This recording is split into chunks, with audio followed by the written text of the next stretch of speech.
नमस्कार, दक्ष दर्पण news channel में आपका स्वागत है। आज की दुनिया की सबसे बड़ी चिंता ईरान इजराइल युद्ध हो गया है। वह इसलिए कि यह युद्ध बड़ी युद्ध में तब्दील हो सकता है। आज हम इसी विषय पर बात करना जरूरी समझते हैं। सबसे पहले विभूति फीचर्स के लिए विवेक रंजन श्रीवास्तव के विचार सुनिए। वे कहते हैं कि वर्तमान भू राजनीतिक स्थिति में भारत की भूमिका महत्वपूर्ण बनती जा रही है। दुनिया लंबे खींचते रूस यूक्रेन युद्ध संकट के बीच ईरान इजराइल संघर्ष का हालिया तनाव झेल रही है। ईरान और इजराइल के बीच तनाव चरम पर है, जो विश्व युद्ध की ओर बढ़ सकता है। इजराइल ने 13 जून 2025 को ईरान के परमाणु और सैन्य ठिकानों, विशेष रूप से तेहरान, इस्फहान और फोर्डो में हवाई हमले किए, जिसमें 138 से अधिक लोग मारे गए और ईरान की सबसे बड़ी गैस फील्ड साइट पर उत्पादन रुक गया। जवाब में ईरान ने ऑपरेशन टू प्रॉमिस 3 के तहत 150 से ज्यादा ब्लैकलिस्ट मिसाइल इजराइल के रिहायशी इलाकों में चला दी हैं। भारत की स्थिति और प्रतिक्रिया तटस्थ है। भारत ने दोनों देशों के साथ मैत्रीपूर्ण संबंध बनाए रखते हुए कूटनीतिक और बातचीत के जरिए तनाव कम करने की वकालत की है। भारतीय विदेश मंत्रालय ने कहा कि दोनों पक्षों को विवाद को डिप्लोमेसी से सुलझाना चाहिए। नागरिकों की सुरक्षा को लेकर ईरान में फंसे भारतीयों, खासकर कश्मीरी छात्रों की सुरक्षा के लिए भारत सरकार सक्रिय है। एडवाइजरी जारी की गई है।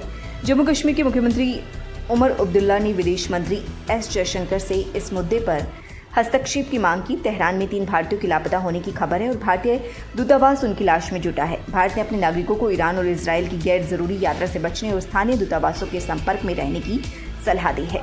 इस तनाव के भारत पर आर्थिक और भू राजनीतिक प्रभाव निश्चित हैं। आर्थिक प्रभाव की बात करें तो इजराइल ईरान युद्ध के कारण वैश्विक तेल की कीमतों में उछाल आया है। ब्रेंट क्रूड $75.49 प्रति बैरल तक पहुंच गया है, जिससे भारत देश तेल आयातक देशों पर महंगाई का दबाव बढ़ा है। भारतीय शेयर बाजार में भी गिरावट देखी गई, जिसमें से 5 दिनों में 1.65 लाख करोड़ रुपए का नुकसान हुआ है। भारत के लिए दोनों देशों के साथ संतुलन बनाना चुनौतीपूर्ण है। इजराइल भारत का रक्षा और तकनीकी साझेदार है, जबकि ईरान से हमारे तेल और चाबहार बंदरगाह जैसे रणनीतिक हित जुड़े हैं। भारत ने मध्यस्थता की पेशकश भी की। सोशल मीडिया और जनमत के अनुसार कुछ भारतीय इजराइल का समर्थक व्यक्त करते हैं, क्योंकि वह 1971 और ऑपरेशन सिंदूर जैसे मौकों पर भारत के साथ खड़ा रहा। दूसरी ओर कुछ लोग भारत के तटस्थ रुख का समर्थन करते हैं और युद्ध की आलोचना करते हैं। ईरान की राजदूत इराज इलाही ने भारत को मध्य पूर्व में महत्वपूर्ण भूमिका निभाने वाला देश बताया और इजराइल की आलोचना की है। राजनीतिक विशेषज्ञों का मानना है कि भारत का संतुलनवादी रुख मध्य पूर्व में स्थिरता के लिए महत्वपूर्ण हो सकता है। भारत युद्ध को रोकने के लिए मध्यस्थता की भूमिका निभा सकता है। विदेश मंत्री जयशंकर के बयान से भी यह संकेत मिलता है।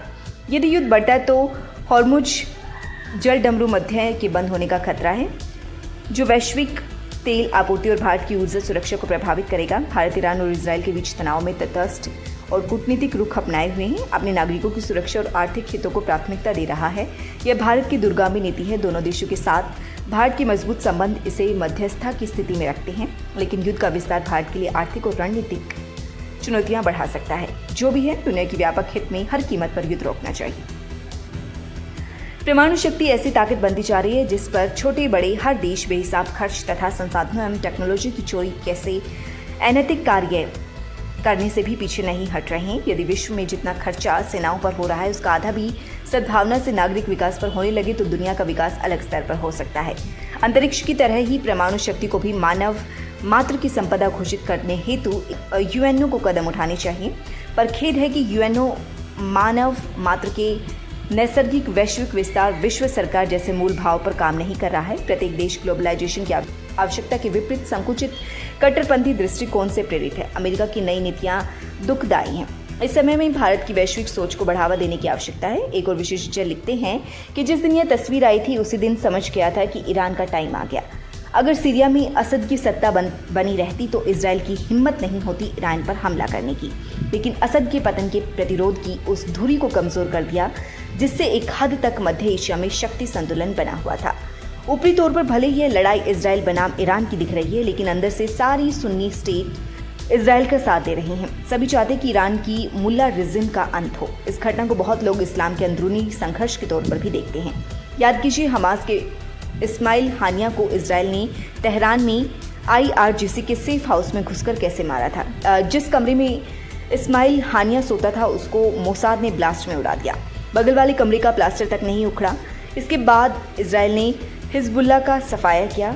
नसरुल्लाह को उसके बंकर में घुसकर मारा। पेजर ब्लास्ट करके सैकड़ों हिजबुल्लाह नेताओं का सफाया किया। किसी अरबी मुल्ला स्टेट ने इस पर कुछ बोला था क्या? नहीं। इससे क्या साबित होता है? यही कि इजराइल की पहुंच ईरान और उसके सहयोगियों के पेट तक है। इजराइल जब चाहता ईरान के परमाणु वैज्ञानिकों को मिलिट्री लीडरशिप को उड़ा देता है। खामनेई सिर्फ death to Israel, death to America का नारा लगवा कर रह जाता है।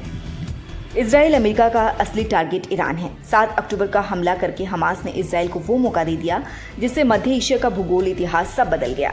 जिन्हें अभी भी लगता है कि हमास क्रांतिकारी संगठन है, उन्हें आत्मावलोकन करना चाहिए। दुखद यह है कि अब रूस भी कुछ नहीं कर सकता। यूक्रेन में फंसा है।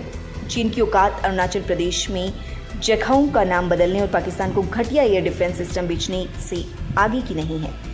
भारत के माओ भक्तों को बेशक लगता है कि चीन दुनिया का दादा बन चुका है, लेकिन हर दूसरी वैश्विक घटना से यही साबित होता है कि असली दादागिरी का ठेका तो अभी भी अमेरिका के हाथ में ही है। यूएई, कतर, मिस्र, जॉर्डन जैसे सुन्नी स्टेट्स तो अमेरिका की जेब में पहले से ही थे। सऊदी को साथ लेकर अमेरिका ने जुलानी मतलब सीरिया को भी साथ लिया। इधर ट्रंप बातचीत का स्वांग रचता रहा, उधर इजराइल तैयारी करता रहा। इसलिए जब हमला हुआ तो ईरान कुछ नहीं कर सका।